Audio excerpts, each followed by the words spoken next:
चीनी की कीमतों में इजाफे का नया रिकॉर्ड कायम हो गया। एक हफ्ते में फी किलो चीनी 10 रुपए तक मजीद महंगी हो गई। मुल्क की तारीख में पहली बार चीनी की फी किलो कीमत 160 रुपए तक पहुंच गई है। मजीद जानते हैं डॉन न्यूज के नुमाइंदे ताहिर शिरानी से। जी ताहिर, ये क्या वजह है कि चीनी की कीमत कंट्रोल नहीं हो रही?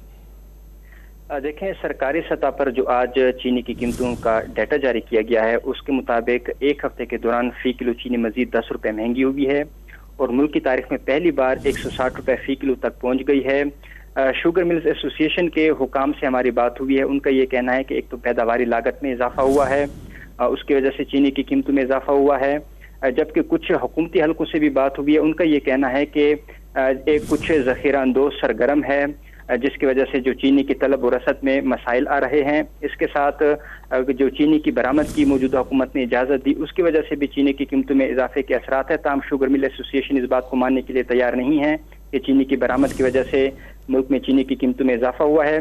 सरकारी आदाद शुमार जो इदारे शुमारियात के हैं उसके मुताबिक कराची और इस्लामाबाद के शहरी मुल्क में सबसे ज्यादा महंगी 160 रुपए फी किलो तक चीनी खरीदने पर मजबूर हैं।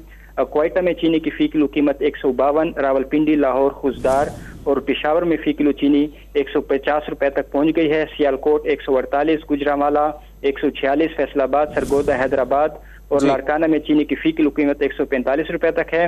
इदारे शुमारियात के मुताबिक सक्खर, बन्नू और बहावलपुर में चीनी की फी किलो कीमत 140 रुपए तक है। गुज़श्ता हफ्ते मुल्क में पहली बार चीनी की कीमत 150 रुपए तक पहुंची थी और उसके बाद एक हफ्ते के अंदर जो नया रिकॉर्ड चीनी की कीमतों का बना है और पहली बार चीनी की फी किलो कीमत 160 रुपए तक पहुंच गई है, जिससे शहरी परेशान है और उन पर अरबों रुपए का इजाफी बोझ पड़ा है। क्योंकि चीनी की कीमतों में जब इजाफा होता है तो महंगी चीनी खरीदने पर मजबूर होते हैं, जिसकी वजह से उन पर जो इजाफी बोझ है वो पड़ता है। जी बहुत शुक्रिया ताहिर शिरानी, हमें अपडेट कर रहे थे।